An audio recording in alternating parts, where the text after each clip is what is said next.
Okay, good morning, good afternoon, everyone. Good evening, maybe for some. It's my great pleasure to kick off this week's Current Topics in Visual and Circadian Neuroscience seminar. This is now, I think, the third seminar we've run so far.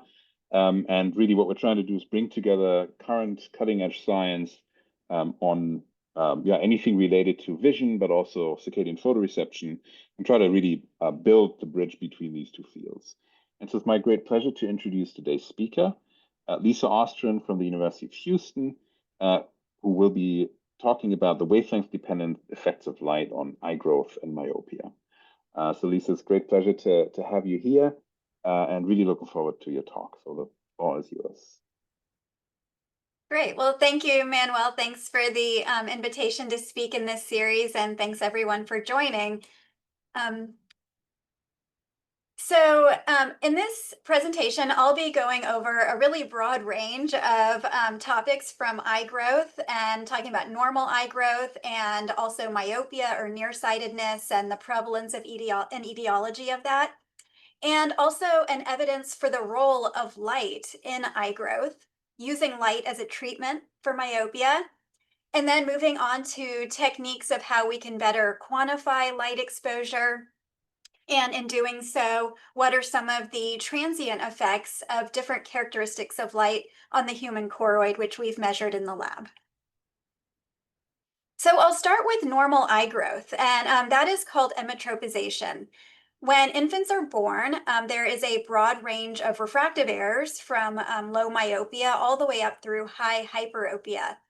And over the first 3 years of life, that distribution narrows, and we can see that it has narrowed to center around low hyperopia, or what we call clinical emmetropia. And the aim of emmetropization is to focus parallel rays on the retina when accommodation is relaxed. And it does so by adjusting its optical components and axial length based on visual feedback during those early years of development. And so here we can see a schematic of an eye at birth. It is generally hyperopic, and parallel light rays are focusing behind the retina. And with age, by about 3 to 5 years old, most eyes have achieved emmetropia. This process is dependent on visual experience, so the eye must have some image and get feedback in order to know how to grow. However, we are seeing more and more that as children enter school, they are developing myopia, where the eye continues to grow longer and then parallel rays are focusing in front of the retina. So let's talk a little bit about the visually guided nature of emmetropization. So during those early years, the retina integrates visual signals, looking at defocus and any other cues that it may have. And those signals are detected by the retina, which encodes the defocus. And we believe it does so through a series of neurotransmitters and pathways and cascades that aren't completely understood. But some of the important neurotransmitters include acetylcholine, dopamine, insulin, GABA. And that signal is then transmitted to the RPE, which integrates cytokines and growth factors such as TGF beta, where the signal then goes to the choroid. And a major component there is all transretinoic acid. And finally, that signal gets to the sclera and it undergoes remodeling. And that remodeling is what contributes to the growth rate of the eye, or axial elongation. However, during myopia, the retina no longer correctly integrates those defocus signals, and the eye continues to grow and elongate despite the image plane being now in front of the retina. And so this is the process of myopia and axial myopic elongation. That results in a blurred image, which theoretically can be pretty easily corrected by corrective lenses, contacts, and glasses, or even through LASIK surgery. But those treatments don't address the underlying cause or effect of the eye being longer than it should be. Myopia is a huge socioeconomic problem. The prevalence of myopia is increasing. And here in this graph, we can see that from the year 2000 to the year 2050, it is expected that half of the world's population will be myopic, and 10% of the population will be highly myopic, with the eyes being very elongated. And with these structural changes, the eyes are more at risk for associated pathologies that are potentially blinding.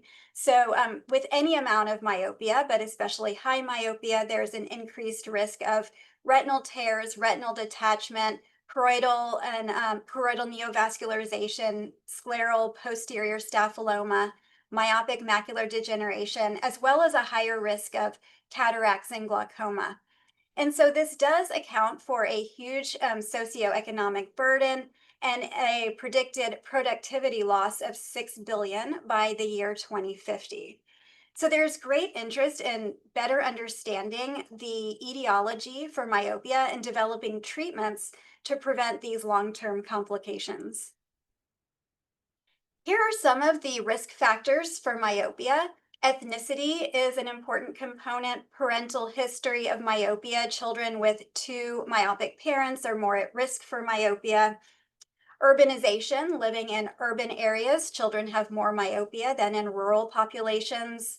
A higher level of education is associated with more myopia, as well as some other behavioral factors, including decreased time outdoors and increased near work.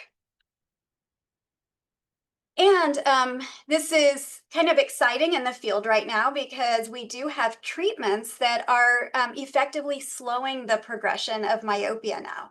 And so, current treatment options for myopia include pharmacological treatments, mainly being atropine, multifocal contact lenses, novel spectacle designs that have lenslets of defocus or lowered contrast to help slow myopia through optical methods. And then behavioral recommendations such as increased time outdoors, putting limits on screen time and near work. And I will mention an emerging treatment that we're hearing a lot about now for myopia, which is red light therapy.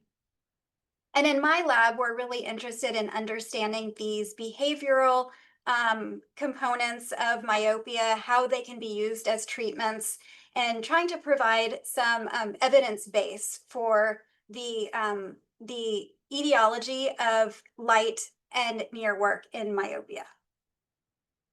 So I'm going to start with talking about light exposure and near work. So with light exposure, there are several characteristics of light that may be important in regulating ocular growth. And that is the intensity of the light that we're exposed to, spectral composition, meaning the wavelengths that make up that light, and the exposure patterns, the timing of our light and dark exposure. And that links to circadian rhythm. With near work, there are several factors related to near work that may be related to myopia. One is the accommodation or focusing of the eye when we perform near work, and the amount of inaccuracy, or we call lag, if we're not focusing to the appropriate target. We're hearing a lot about the increasing use of screen time and how that may affect eye growth. And then other near viewing behaviors, such as for children, how close are they holding their near work when they're performing near work? Not just how much time are they doing near work, but how close are they holding it?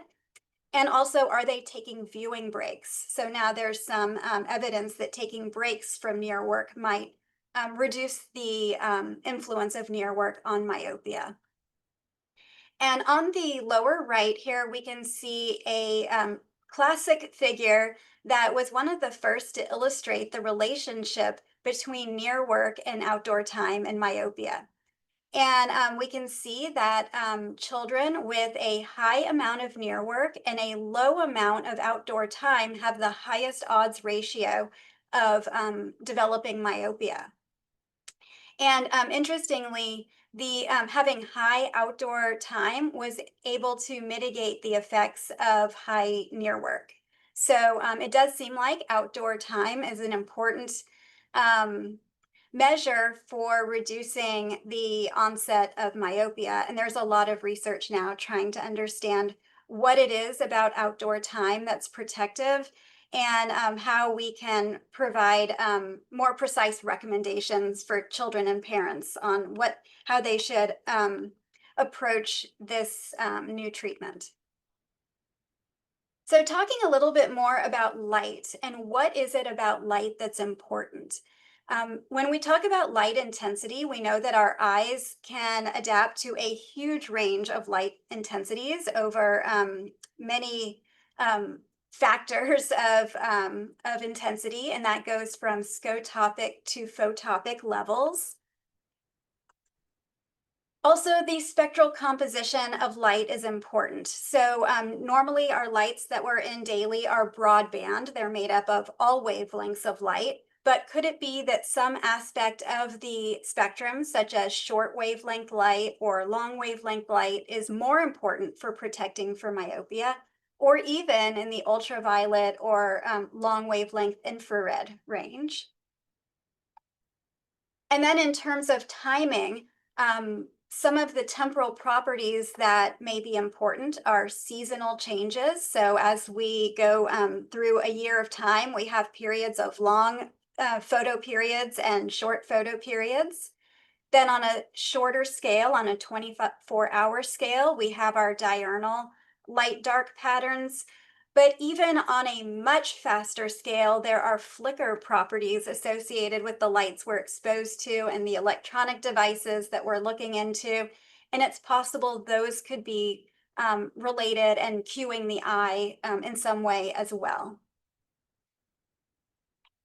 So, looking at the sources of the light that we're exposed to, of course, the main source of light is sunlight.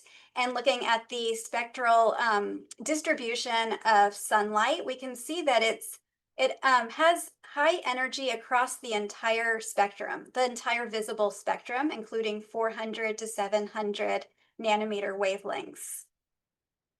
But now we also have a very huge range of different types of artificial lights indoors that we are exposed to. And that can be anything from incandescent that peaks in the long wavelength region, fluorescent with individual peaks across the spectrum.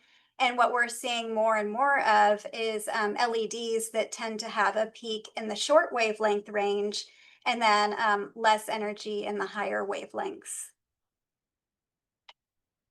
And then we are also seeing exposed to artificial light through our electronic devices, and that includes everything from our handheld tablets and phones to computers and even televisions. So now, how does the eye integrate this light information and cue the body on its circadian and diurnal rhythms? And light is one of the strongest cues for our circadian rhythm.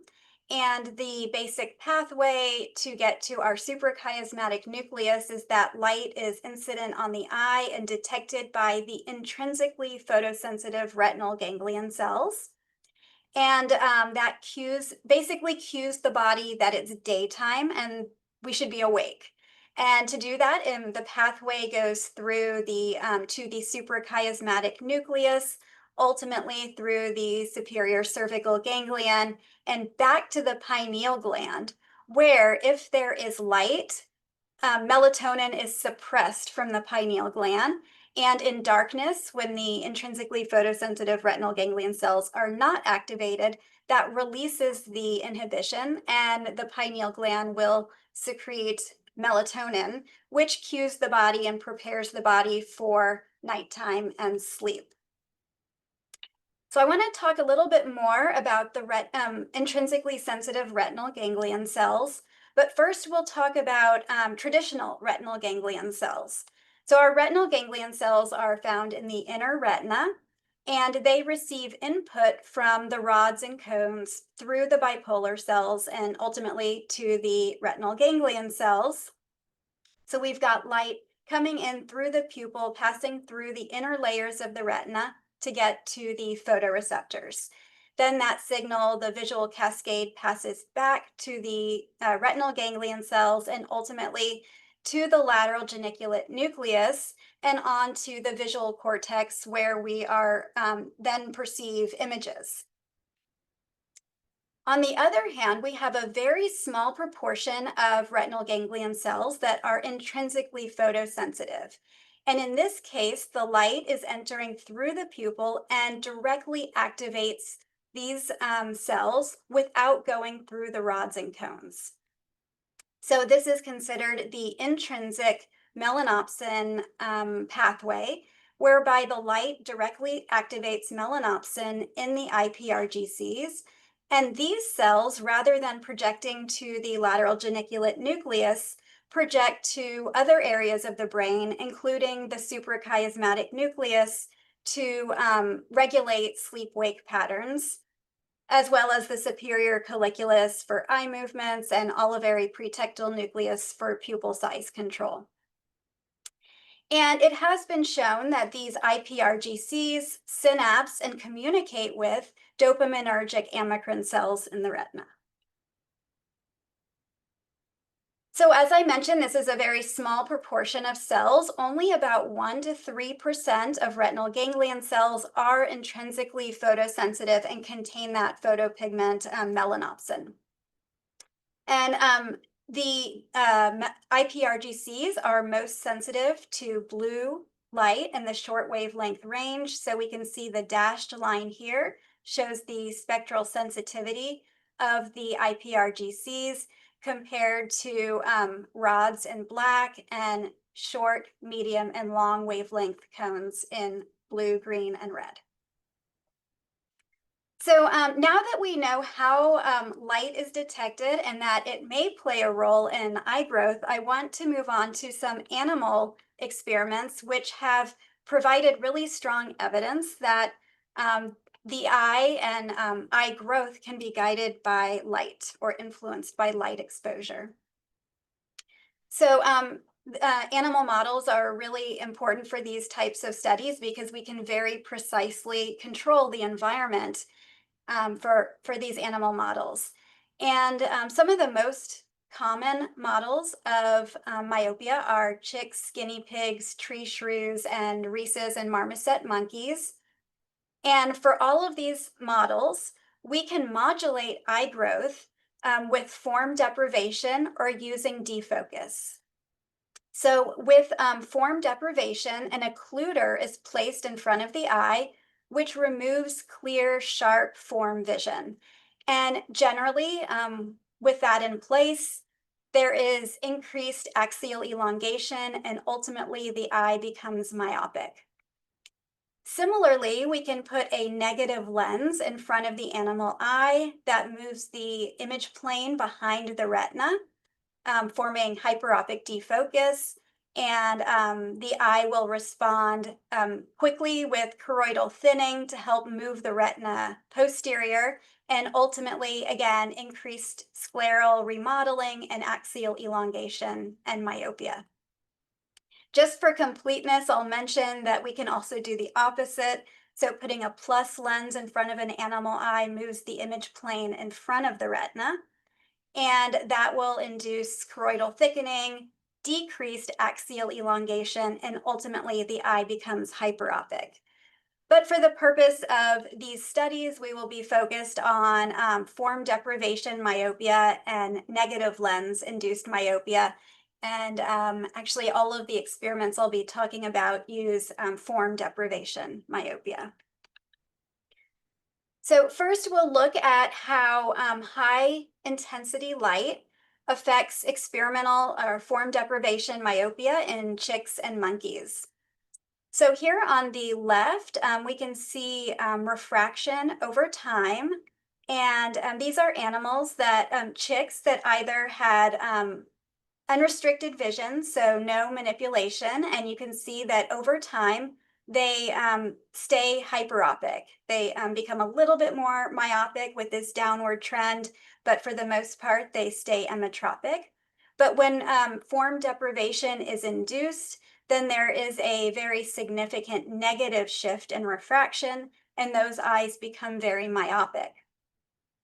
Now, when those chicks were raised in an environment with very bright light, high intensity light, they developed significantly less myopia than when they were in standard indoor lighting conditions. So, this provided evidence that intense light can slow axial elongation in the chick model. And similarly, we saw the same thing in a rhesus monkey model. So, animals undergoing form deprivation under normal laboratory lighting, each line here is an individual monkey over time, and most of those animals tend to go in the negative direction, developing myopia. However, when those animals were raised in a high ambient illumination environment, most of those animals remained actually hyperopic, with just a couple of them not responding to the bright light. So it does appear that in both chicks and rhesus monkeys, raising animals in a high light intensity environment slows axial elongation. However, the mechanism behind that is not really known. It's thought to perhaps have something to do with increased retinal dopamine, which helps to regulate eye growth. So that has been translated to children, and with the suggestion that children spend more time outdoors exposed to high intensity illumination. And there were a series of interventional studies in Asia where children actually had structured time outdoors, increased time outdoors. And in these three different studies, one found a reduced incidence rate of myopia with time outdoors. Another study found, again, less onset of myopia and also less progression of myopia. And the third study similarly reported less myopic shift and axial elongation over that 1 year of increased time outdoors. However, not all of the data are consistent. And so there have been a couple meta-analyses, one looking at all the studies of um, high light and myopia progression. And in 2017, this meta-analysis found that increased time outdoors was effective for preventing incident or onset myopia, but not effective in slowing progression for children who were already myopic. 2 years later, there was another meta-analysis, but it actually showed that there was a lower risk of myopia onset as well as less myopia shift or progression with more hours of outdoor time. So that was 2017-19. We're still talking about these and trying to understand the effectivity of time outdoors with myopia progression.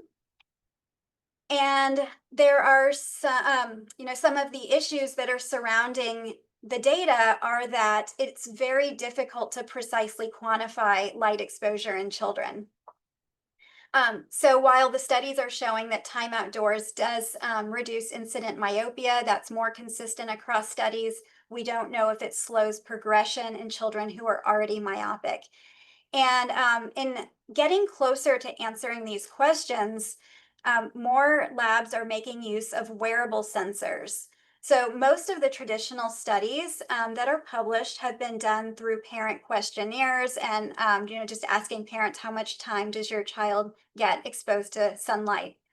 And we found that these can be very biased and the data are kind of all over the place. So it's difficult to precisely quantify. But in using wearable sensors, we can now follow children's light exposure 24/7 with precise lux values and start to better understand how light exposure may influence eye growth. And this is just one of our early studies where we had about 60 young children wearing this light sensor in 2-week intervals and 3 times over the year. And we were able to see and quantify that children spent less time exposed or had less mean daily light exposure in spring and fall sessions when they were in school compared to the summer when they're out of school. And we also found that myopic children spent less time exposed to bright light in the summer. So again, in trying to understand what it is about light, um, there was a lot of interest in looking at spectral composition. So we know that broadband light and sunlight consists of a huge range of wavelengths, from short wavelength blue to long wavelength red. And that light is going to be subject to longitudinal chromatic aberration as it enters the eye. Just due to the optics of the eye, blue light will focus in front of long wavelength red light.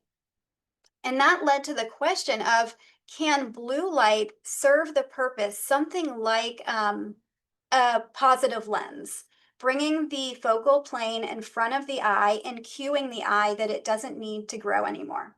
So I think some of the first studies were hypothesized that blue light could be protective for myopia. And that brings us to a study in chicks that was published in 2013. And again, over time, we can see refraction. Plus is hyperopia and minus is myopia. These chicks were raised in either a blue light environment or a red light environment. And just as hypothesized, the red light led to myopia, and the blue light led to hyperopia in these animals. So this was a really exciting finding, and some labs sought to replicate this in other animal models. So next, it was carried out in tree shrews, and an opposite effect was actually found. So when the animals were raised in a red light environment, they became hyperopic. And when they were in a blue environment, particularly if that blue light was flickering, those animals became myopic.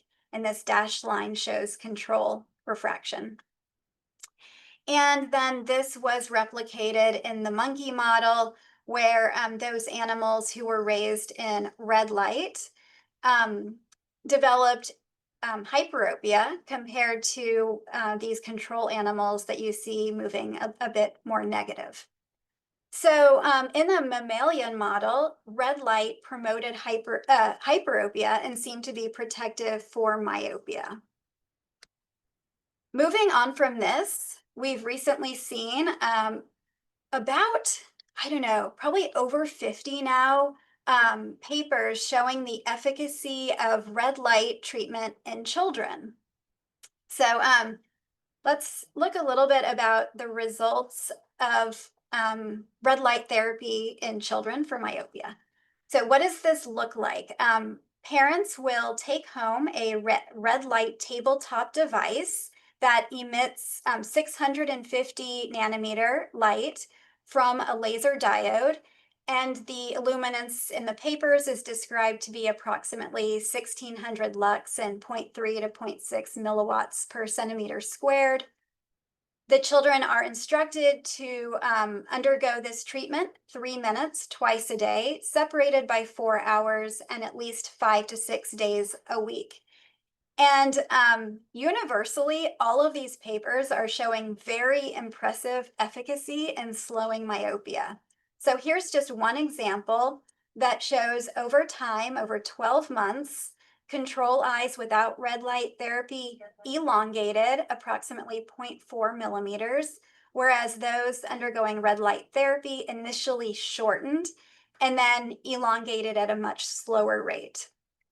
So papers are reporting 69% efficacy in slowing axial elongation and over 75% in slowing myopia progression. And how exactly could red light therapy be working? One hypothesis is that it's working through photobiomodulation.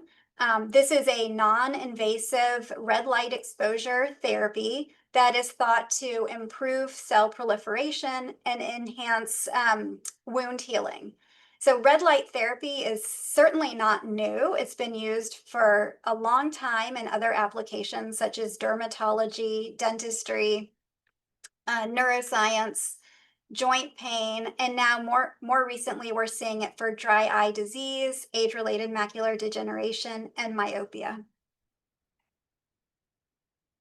And red light therapy, in terms of photobiomodulation, was first discovered in 1967, and it follows the Arndt-Schultz law in that there's some ideal amount of time for light exposure and an ideal power density that leads to tissue stimulation. So we can see a crest of effectivity here where going over that crest, you lead to tissue inhibition and toxicity.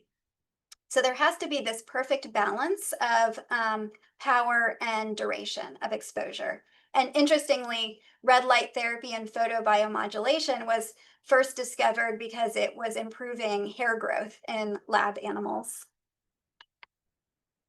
And so photobiomodulation uses this long wavelength spectrum in the red and near infrared region of the spectrum. And it is thought to be incident on the mitochondria. So it induces, the red light induces changes in the mitochondrial membrane potential. And zooming in on that cell membrane here, it is thought that cytochrome oxidase C is the photoacceptor of the red light. And then that induces a cascade of events that ultimately leads to changes in ATP, reactive oxygen species, calcium, and nitric oxide. However, the exact mechanism isn't exactly known. So some of the potential mechanisms for myopia could be that the red light is increasing dopamine and on-retinal pathway stimulation. It could be increasing retinal and choroidal blood flow, which would be beneficial to the sclera. It could be working through photobiomodulation of the retina, whereby it is increasing retinal mitochondrial function and leading to anti-inflammatory effects, or perhaps photobiomodulation directly of the sclera, where it increases CAMP, ATP, and ultimately stimulates collagen production and increases fibroblast proliferation. So we were really excited to look at red light therapy here in the lab, and we were able to get our hands on some of these devices that are being used in Eastern Asia, commercially available for this purpose. And the first thing we looked at 4 different devices that are being used, including the eye rising device, which is the most commonly used modality for red light therapy, with hundreds of thousands of children in Eastern Asia using it. And in order to use it here at our institute, we put it through all of these safety measurements. And unfortunately, and to our surprise, we found that these devices were very unsafe and actually couldn't be viewed for the required 3 minutes without surpassing maximum permissible exposure. So first we looked at the retinal irradiance for the 4 different devices over a range of pupil sizes. And from retinal irradiance, we could calculate the time to reach the maximum permissible exposure of 180 seconds. And we can see that 2 of the devices, the most commonly used one, surpassed that permissible exposure significantly. So the eye rising device and the what's called the Sky N1201, actually within 60 to 100 seconds already passed the permissible exposure time. So with that, we were not able to use or test out these devices. We could not and would not shine them into anyone's eyes. And it did lead us to think that perhaps the mechanism of this is not increased dopamine or photobiomodulation, but in fact causing some inflammation in the retina and choroid, and with that, reducing scleral fibroblast activity and preventing axial elongation. So seemingly effective in slowing myopia, but potentially damaging the tissue. Now, what people are looking at is rather than using this laser device, can we achieve the same efficacy with a safer LED red light exposure, similar to what's been used in animal models? And so I think we'll see more of that research coming out in the next few years. Moving to the other end of the spectrum, violet light is getting a lot of talk now for potentially being protective for myopia. So with red light, we were looking in this long wavelength range, but now we're shifting over to the short wavelength range, even shorter than blue light, looking at 360 to 400 nanometers. And it's thought that violet light stimulates another opsin known as neuropsin, that is OPN5. It's also in retinal ganglion cells.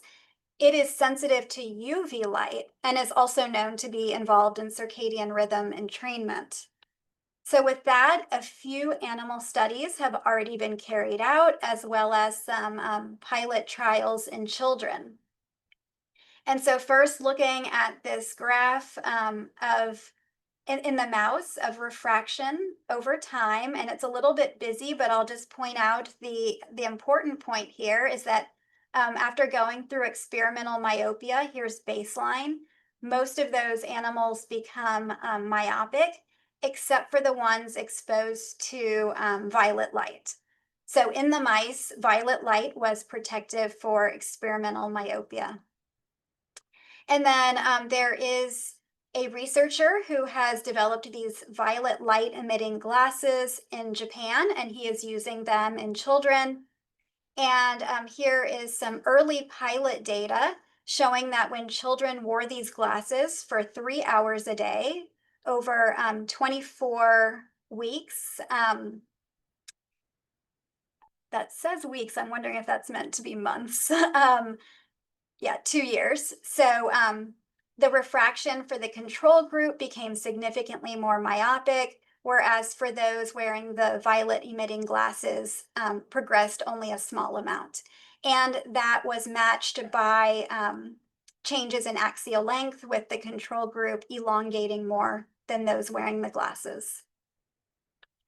So in order to understand the effects of light more precisely, we are moving more and more now from questionnaires to wearable sensors in order to objectively measure human behaviors.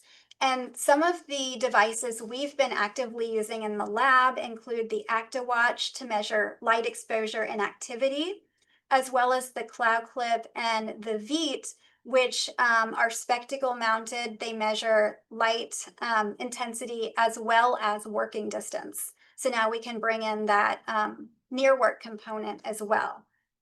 And we are finding that these objective devices seem to be much more precise and much different than what we're finding with questionnaires in the same participants. So here we had a group of children. They answered a questionnaire with their parents. They also wore the Cloud Clip and the ActiWatch.